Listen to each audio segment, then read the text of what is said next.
Bom, sejam bem-vindos à quarta e última parte da minha resposta ao vídeo do Carlos Reinardo, dia 6 de julho de 2020, ok? E o ponto que eu quero abordar agora, de que ele afirmou no vídeo dele, é de que Paulo usou a passagem de 1 Coríntios 9, do versos 19 ao 21, afirmando de que ele não obedece mais à lei de Deus, certo? Vamos ver a afirmação do Carlos Reinardo. Para quem chega a esse cúmulo de dizer que o apóstolo Paulo ele guardava e observava o dia de sábado, por ele ir aos dias de sábado à sinagoga, que ele ia lá para evangelizar os judeus, veja bem o que o apóstolo Paulo disse em 1 Coríntios capítulo 9, no versículo 19 ao 20. Embora eu seja um homem livre, fiz-me escravo de todos para levar muitos a Cristo. Quando estive com os judeus, vivi como os judeus para levá-los a Cristo. Quando estive com os que seguem a lei judaica, vivi debaixo dessa lei, embora não esteja sujeito à lei. Agi desse modo para levar a Cristo aqueles que estão debaixo da lei. E ainda no versículo 21 diz: quando estou com os que não seguem a lei judaica, também vivo de modo independente da lei para levá-los a Cristo. Não ignoro, porém, a lei de Deus, pois obedeço à lei de Cristo. Então veja que aqui Paulo faz uma diferença da lei de Deus, que era a lei de Moisés, em contraste com a lei de Cristo. Aqui ele é explícito em dizer que ele não está mais debaixo da lei de Moisés, mas sim está debaixo, está sob a lei de Cristo.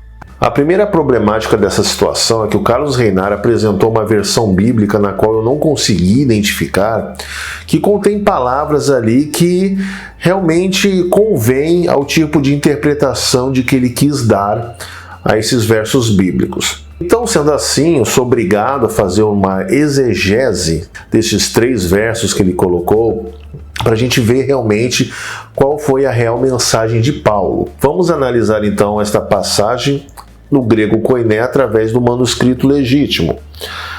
Euleteres garonek panton pasi emalton edoulousa rina tos pleinoas, kerdeson kai egenomen, tois iodaios ros iodaios rina iodaios, kerdeson tois hiponomon ros hiponomon rina tos hiponomon, kerdeson tois anomon ros anomon meon anomon tel au enomos christon rina kerdanon tos anomos. Assim está no manuscrito bíblico. Vamos ler novamente a versão que o Carlos Reinardo trouxe desta passagem. Leia comigo. 1 Coríntios 9, versos 19 ao 21. Embora eu seja um homem livre, fiz-me escravo de todos para levar muitos a Cristo. Quando estive com os judeus, vivi como os judeus para levá-los a Cristo. Quando estive com os que seguem a lei judaica, vivi debaixo dessa lei, embora não esteja sujeito à lei. Agi desse modo para levar a Cristo aqueles que estão debaixo da lei. Quando estou com os que não seguem a lei judaica, também vivo de modo independente da lei para levá-los a Cristo. Não ignoro, porém, a lei de Deus, pois obedeço à lei de Cristo. Vamos ver como está essa passagem, seguindo então uma tradução exegética da forma mais fiel possível ao texto do grego koiné, certo? Eu coloquei aqui alguns artigos e conjunções que estão entre chaves, seguindo algumas regras da nossa gramática portuguesa para dar mais sentido ao texto, porém nada altera, na verdade, o sentido da sua mensagem. Vamos ver agora como é que ficou.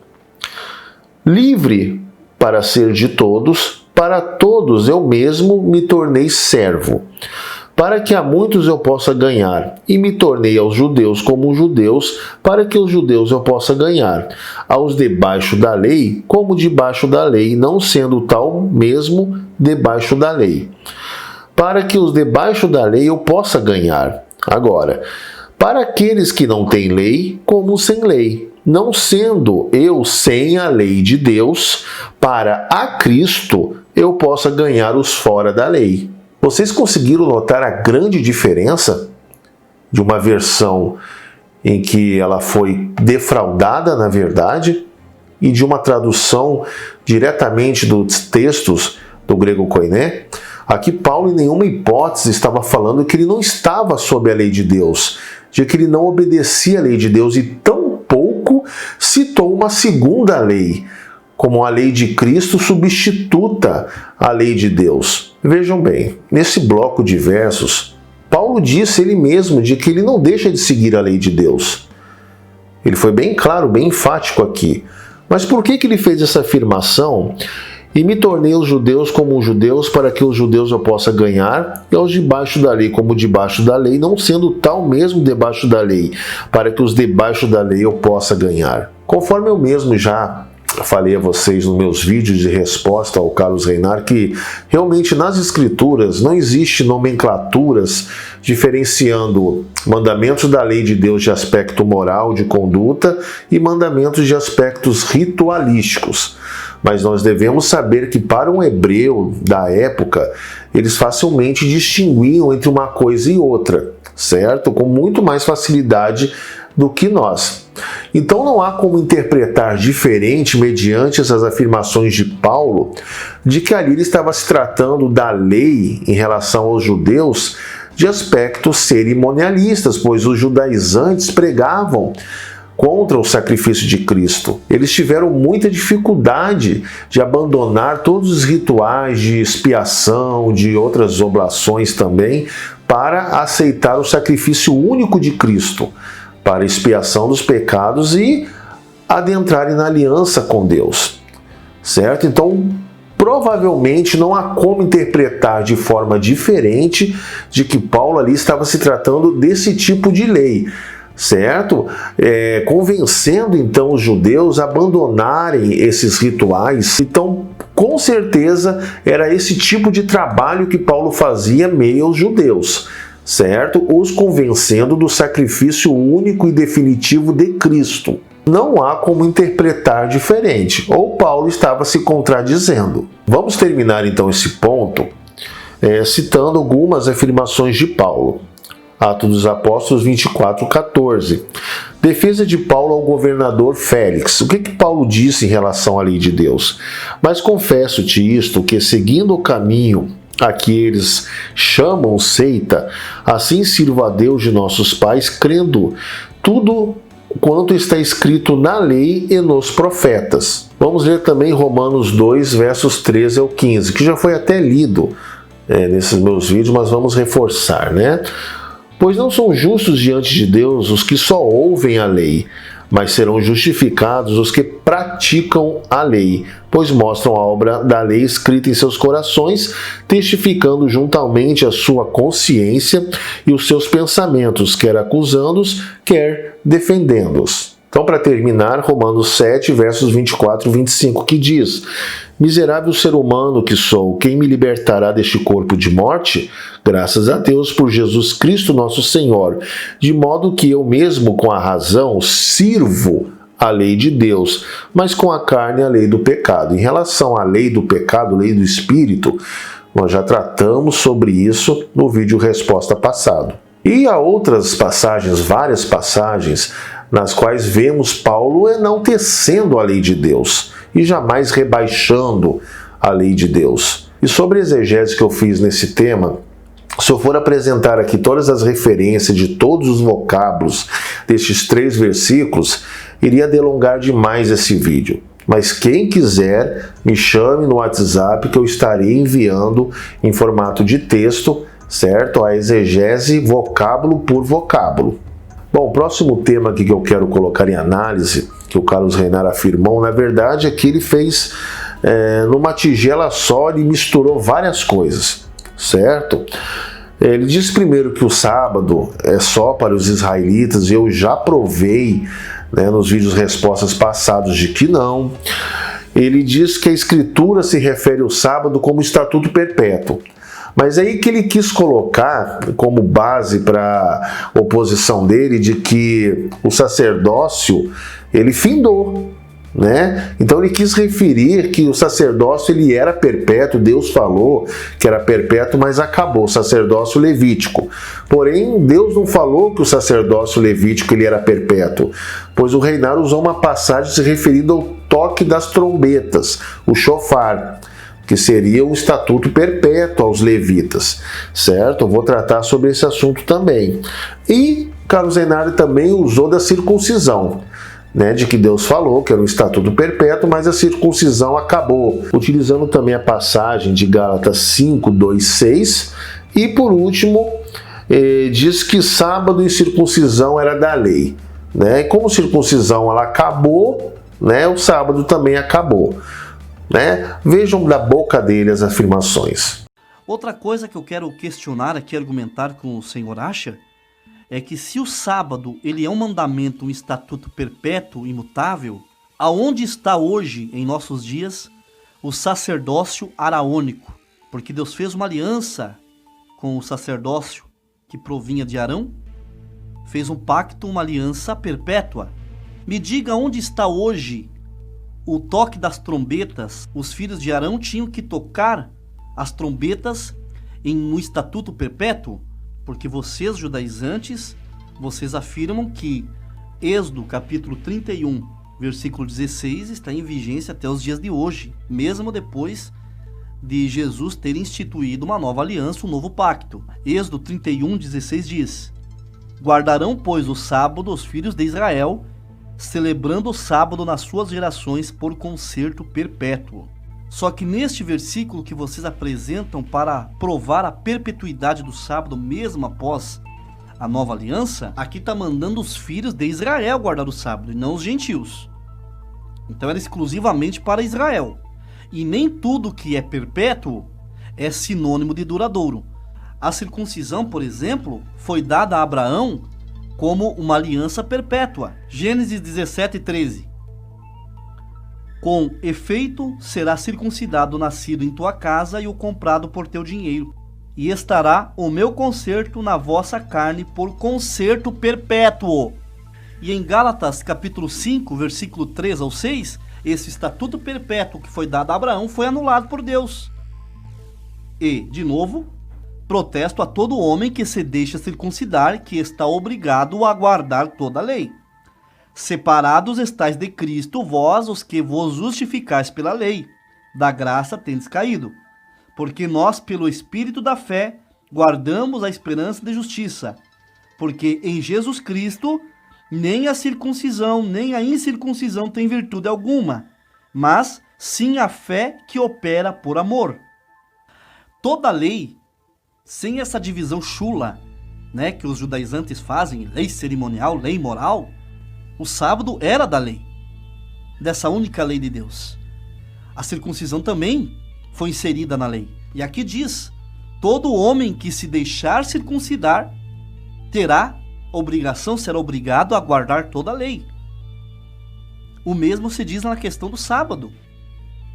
Se você quiser guardar o sábado sendo um preceito da lei de Deus, então você tem que guardar os 613 mitzvot. Se você fizer isso, separado estás de Cristo e da graça tendes caído. Bom, o primeiro ponto dessa afirmação dele, que eu quero estar colocando em análise, é que ele repetiu de novo, tá? Quase todos os vídeos dele ele repete isso, eu refuto, mas ele repete, mas ele não refuta a minha explicação, né? Mas ele finge que não ouviu e repete, de que o sábado era apenas para israelitas.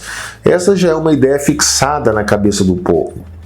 Tá? Porque o povo não tem costume de ler as escrituras. Eles gostam já de pegar pronto, mastigado e engolir.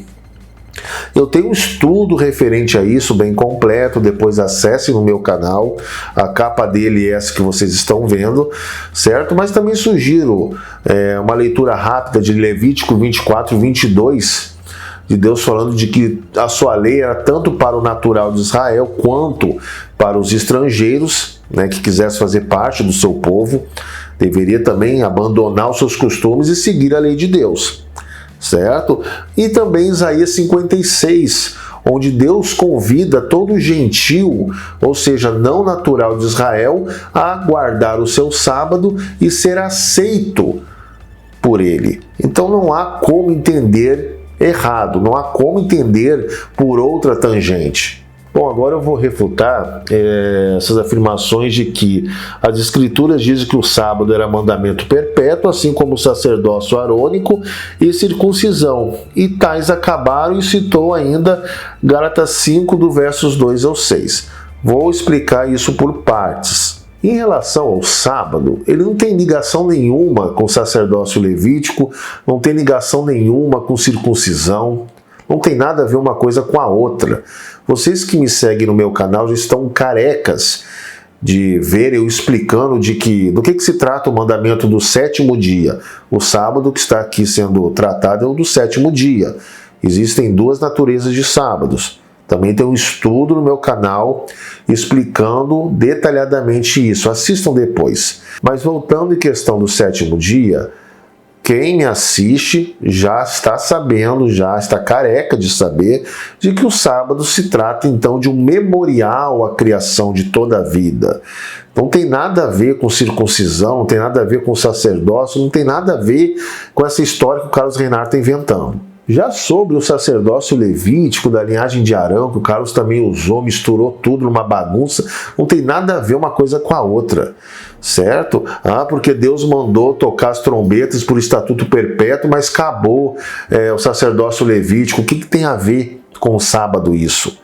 Conforme eu já explanei aqui, em outros estudos e até nesses vídeos respostas ao Carlos Reinhardt, lá em Hebreus 7, 8, que Cristo assumiu todo o sacerdócio para si, todo o serviço de tabernáculo e tudo aquilo, né, aqueles rituais era a sombra do celestial. Vocês que estão acompanhando já entenderam, vocês que estão me acompanhando, certo? Foi transferido, nem findou, foi transferido para a pessoa de Cristo. Então todos os rituais, eles são feitos de forma agora espiritual, celestial, mas também não findou, certo? E agora em questão o toque das trombetas foi dado como estatuto perpétuo a quem? Aquela geração dos levitas, não é? Como não existe mais estatuto obrigando o toque do chofar. Já sobre a circuncisão, meu querido, não tem nada a ver com sábado. O que tem a ver uma coisa com a outra? A circuncisão, conforme quem lê a Bíblia já está cansado de saber, é que ali é um pacto com a descendência consanguínea de Abraão, certo? Então todos os seus consanguíneos, todos os seus descendentes tinham que fazer a circuncisão, pois foi um pacto com Deus com eles. Mas por que os gentios na antiga aliança tinham que fazer circuncisão? Para serem aceitos como povo de Deus. Pois até hoje, só de uma forma espiritual, através de Cristo, da circuncisão espiritual feita por Cristo, nós gentios, para fazer parte do povo de Deus, temos que ser enxertados ainda em Israel, só que de uma forma espiritual aos gentios. Já no antigo pacto, para ser aceito, fazer parte, ser enxertado como parte do povo de Israel, de um povo hebreu, tinha que ser feita a circuncisão na carne. Aí eles como se transformassem, como se eles passassem a fazer parte da descendência consanguínea de Abraão, certo? Então eles tinham que entrar também nesse pacto para fazerem parte então do povo de Deus. Já hoje na nova aliança, a nós gentios, certo? Basta crer em Cristo, ser batizado, que nós somos circuncidados espiritualmente, conforme diz a palavra, e assim nós somos enxertados espiritualmente na nação de Israel. Porém, nós vemos lá em Atos 16, logo depois da passagem de Atos 15, que queriam impor a circuncisão aos gentios, Em Atos 15 vocês conhecem essa passagem, o que acontece lá. Em Atos 16 nós vemos Paulo circuncidando Timóteo, porque ele era gentil por parte de pai, mas hebreu por parte de mãe.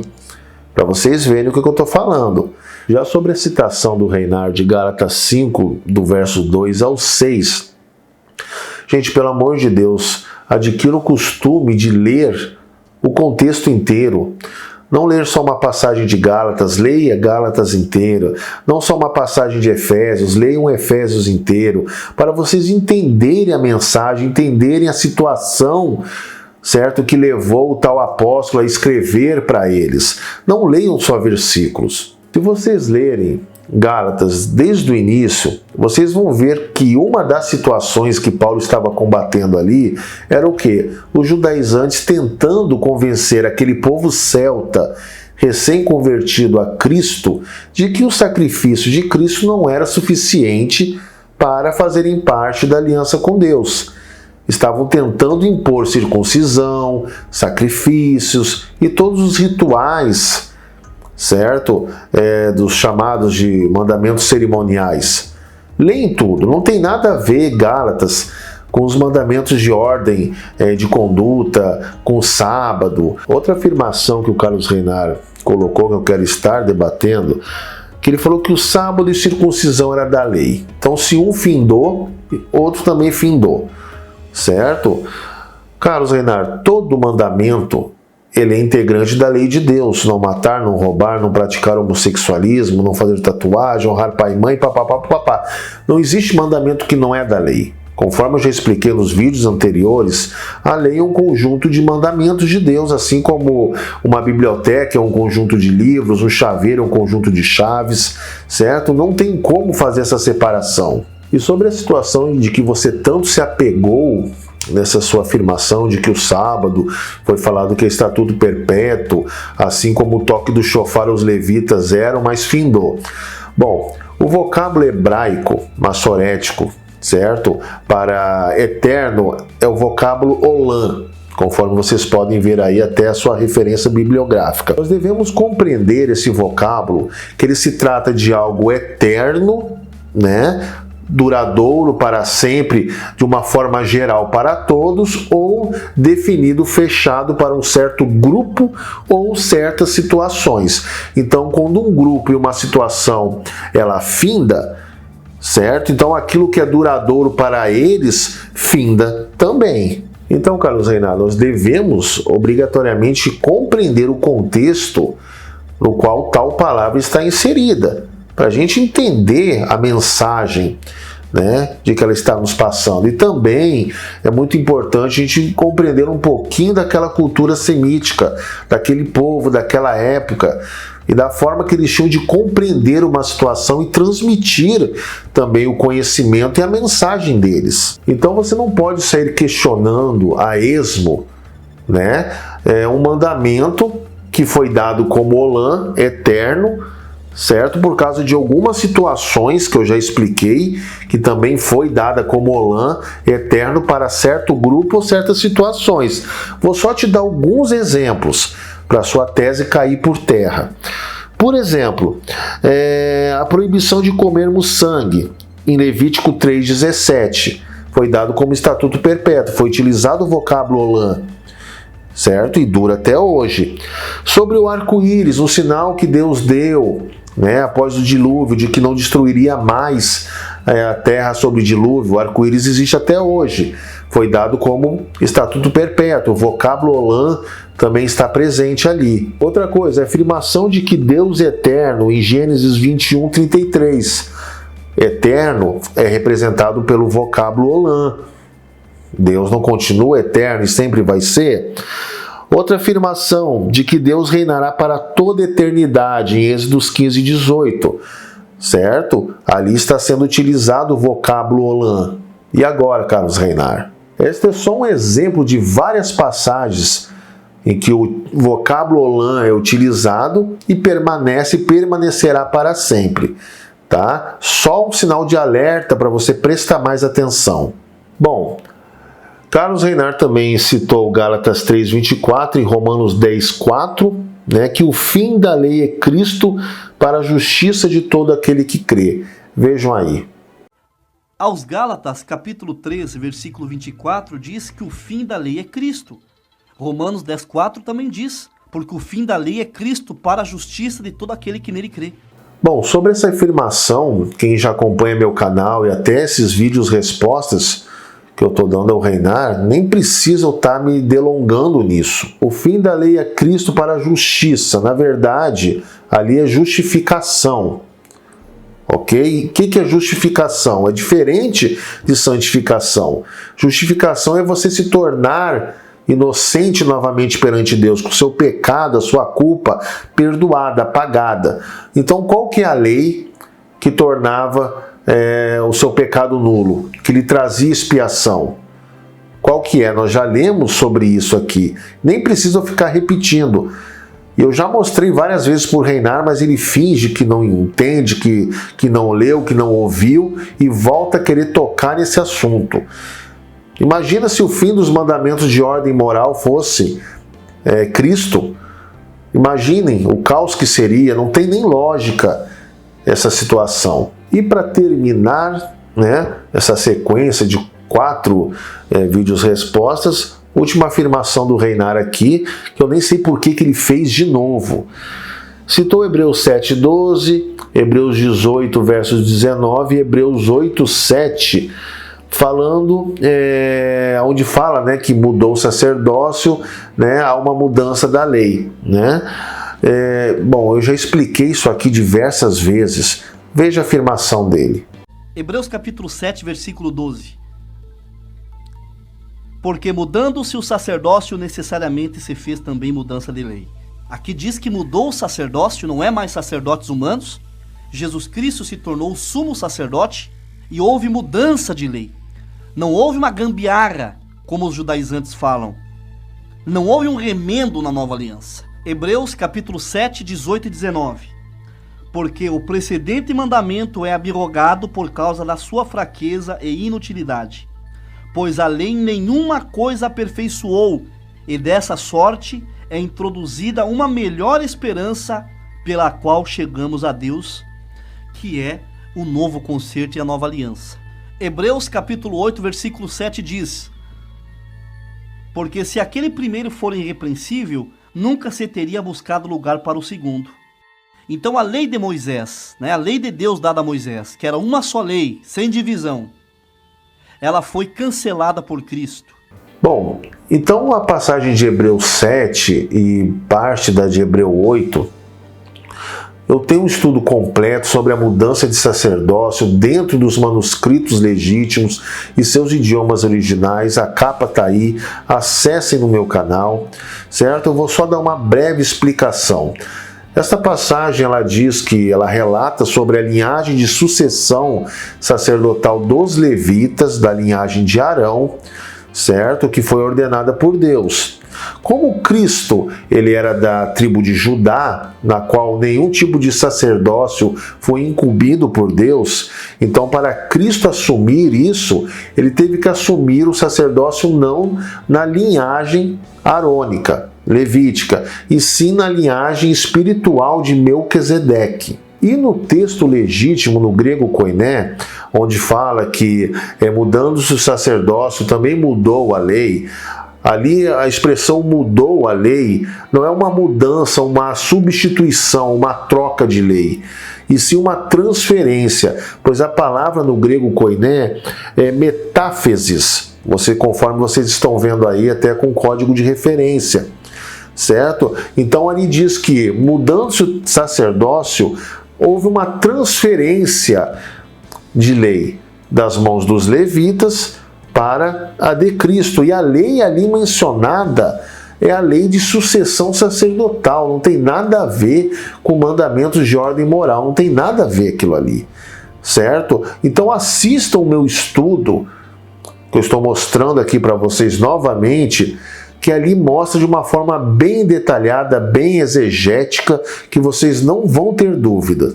E já sobre a passagem de Hebreus 8:7, ali está se tratando de uma aliança, da aliança e não da lei, dos mandamentos. Não tem nada a ver uma coisa com a outra. Bom, eu termino por aqui, tá? As minhas respostas a este vídeo do Carlos Reinar, do dia 6 de julho de 2020. Óbvio que se ele fizer outro falando barbaridades, como falou nesse último, eu vou ter que largar os meus estudos que já estão em andamento e dar uma resposta. A resposta que eu dou não é nem por ele, porque possivelmente ele já tem a mente cauterizada e pelo número de seguidores dele, mesmo que ele entenda o contrário, ele não vai voltar atrás.